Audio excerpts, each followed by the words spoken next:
Catastrophic damage in Nicaragua, where Hurricane Iota made landfall as a dangerous Category 4 storm, with winds clocking in at 155 miles per hour, just shy of a Cat 5, the most powerful ranking a hurricane can have. Some new restrictions are expected today from Governor Mike DeWine as the state battles a growing COVID crisis. It's not a shutdown, but businesses are already dreading the governor's planned slowdown.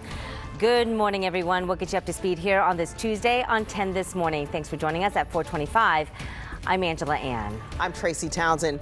Here are some other headlines from overnight. A couple and their cat escaped a house fire on Lithopolis Road in the Groveport area just after midnight. Firefighters say it started in a second-floor bedroom with flames just shooting out of the window.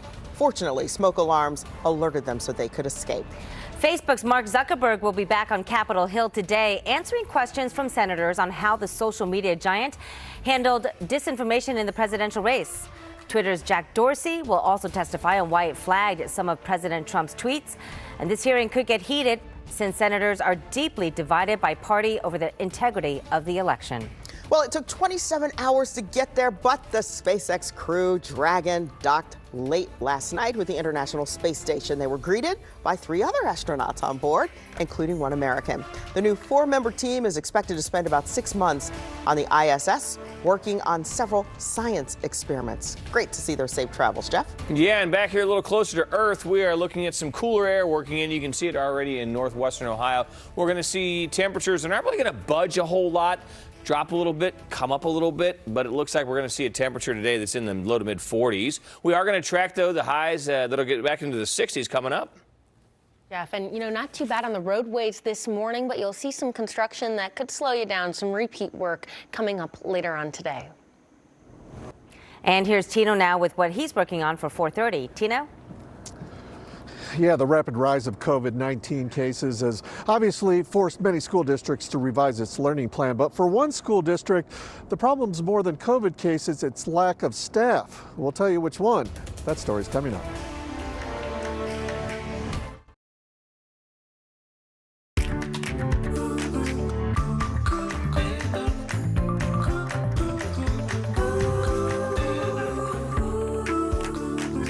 More school districts making changes because of the rising COVID-19 cases in central Ohio. In just a couple of minutes, we are going to look at the school districts adjusting to how students learn and how they get to and from school. Very important there. Good morning. It's 4:29. Thanks for waking up with us. I'm Tracy Townsend. And I'm Angela Ann. Along with students adjusting, many parents are also having to make that adjustment. So more on that as the news continues. But right now, let's get started with our forecast here.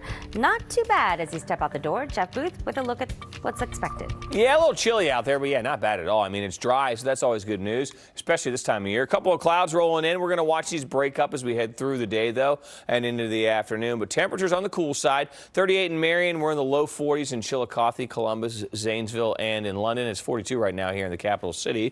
Feels more like we are in the low to mid 30s, though, once you factor in those winds, depending on where you are. Dry. Can't rule out a quick flurry, maybe a sprinkle out there early today. After that, though, we're going to see temperatures climbing up, rather, to 44 degrees, with those clouds breaking up into the afternoon. We'll track what days get into the 60s next. Let's send things over to Molly Brewer because she's watching the roads. And you know what, Molly? It's cold, but at least it's dry. At least it's dry, Jeff. Another quiet morning on the roadways so far. We're off to a pretty good start for drivers getting ready to head out the door, but we will see some more repeat construction. So just a reminder to those of you maybe who use Broad Street. Broad Street between Parsons and Washington closed from 7 p.m. to 5 a.m. each night this week. So keep that in mind. You can easily get around it by sticking with Town to Grant. That'll get you back over to Broad Street. Otherwise, though, smooth sailing, a lot of green still on our map. We'll take another look for you coming up in the next half hour. Angela? Right now at 4:30, for the 4th straight day, more than 7,000 people in Ohio tested positive for COVID-19. Cases have been on the rise since October. Take a look at the past month. The week of October 19th, there were more than 15,000 new cases. Joining 10 TV means I'm joining a legacy of journalism unlike any other.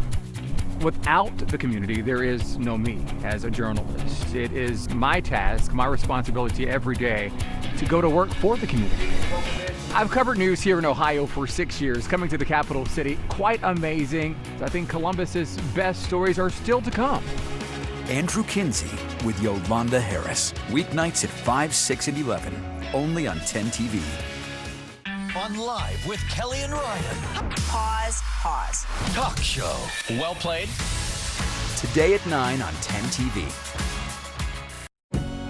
For many of us, morning routines have changed, but we still rise. We still shine. We prepare ourselves and our families To hit the ground running. and make today the best day it can be. Because each day begins with endless opportunity. And we have never been more grateful, Thankful. proud. To be a part of yours. rise. Each day with 10 this morning. 10 TV's Digital Broadcast Center is sponsored by Lindsay Honda.